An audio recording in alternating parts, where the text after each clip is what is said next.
Hi, I'm a young Joe Biden without all that aging makeup I have to wear for complicated, deep state reasons that I could explain, but then none of you would leave this room alive.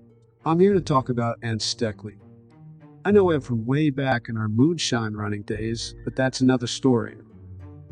Most of you are wondering, who is he? How did he come to be? Those questions have puzzled historians, anthropologists, and theologians for almost half a century. Ed's early life is shrouded in mystery. We know he was born into an affluent family of, really important people. But Ed would not be happy with a life of privilege for long. Steckley? Aye, I know the name. I remember well the first time I laid eyes on him, clinging desperately to a plank of wood as he washed ashore. He was a foundling, a waif, and I took him under my wing. And I taught him all I knew about carp fishing. He was an apt pupil. He learned fast and he learned well, and before long he was slinging carp with the best of 'em. I was proud of the lad.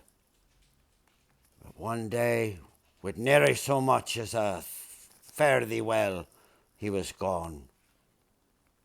Some say he went out west, I don't know.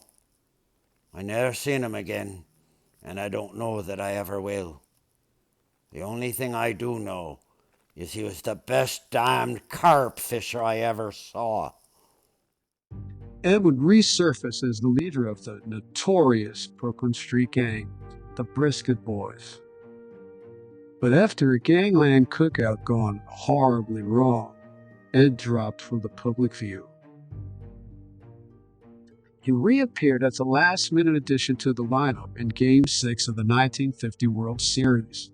Ed's extra base hit in the ninth inning secured New York's win over the New Jersey Turnpikes. But it's Ed's experiences in the war that left the greatest... No, hold on. Not that war. I'm talking about the Marvel Comics Civil War series. Yeah, there you go. Ed was devastated by the death of his favorite character, Giant Man. It was a dark day for America. I'll never forget it. It was, perhaps, Giant Man's talent at reaching unattainable heights that Ed identified with the most. Inconsolable, Ed's efforts to reach out to the war's architects went unanswered, but the die was cast. Ed would make his own cartoons from now on. He bought a cartooning starter kit from Amazon, which came with a copy of Tom Richmond's Mad Art of Caricature instructional book, an enormous Cintiq tablet, 2 outdated external hard drives, that bobblehead you see there on the desk, and an electric pencil sharpener. Ed worked hard in his studio for a whole weekend until he had mastered his craft. From there on, there was no stopping him. It was 1998. I was at the state fair. I remember it clearly. I just had a corn dog, and I saw caricatures. I remember it like it was yesterday. He asked me, "You want a drawing of your face? Come on, it'll only take a second." I've been in therapy every day since. That son of a bitch.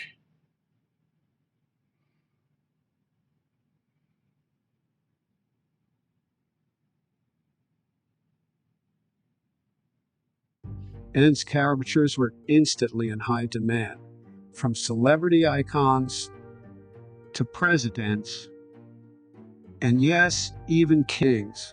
Ed drew them all. Yes, Ed had arrived, and the world was his oyster.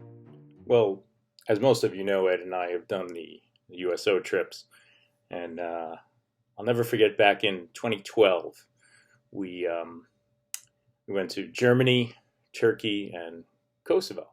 Kosovo was kind of a depressing place. We found out it was the illegal organ capital of the world. People were getting their kidneys stolen and sold on a black market. Hurricane Sandy had hit the East Coast back in 2012, and we were going to fly out. We were going to connect in Vienna and come back home to New York. And we get to Vienna, which was the connecting city to New York, and we couldn't go on to New York, so we were stuck in Vienna for a couple of days. The airline checked us into this nice hotel in Vienna. It turned out there was like this European sex expo going on. I was just relieved that I had gotten out of Kosovo with all of my organs intact. And so our first night in Vienna, Ed takes me out drinking. I black out. I wake up the next morning, back in the hotel room. I don't know how I got there. I'm naked. I'm in the bathtub in the hotel room. My side hurts. I look down. There's a big scar. I'm covered in blood. And Ed's not to. I don't know where Ed is. I look. He's gone. And then on the mirror in the bathroom, written in lipstick, Ed wrote, "Thanks, Ray." And it turned out this son of a bitch stole my kidney.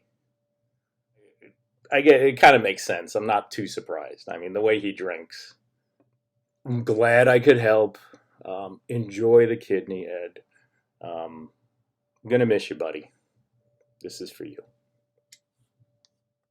Of course, anyone who knows Ed knows he's fond of kidneys.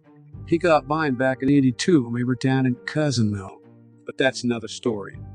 In short order, just like his hero Giant Man, Ed rose to the dizzying heights of Manhattan chapter chairman of the National Cartoonist Society, and ruled that chapter mercilessly for years, but fate wasn't done with him yet.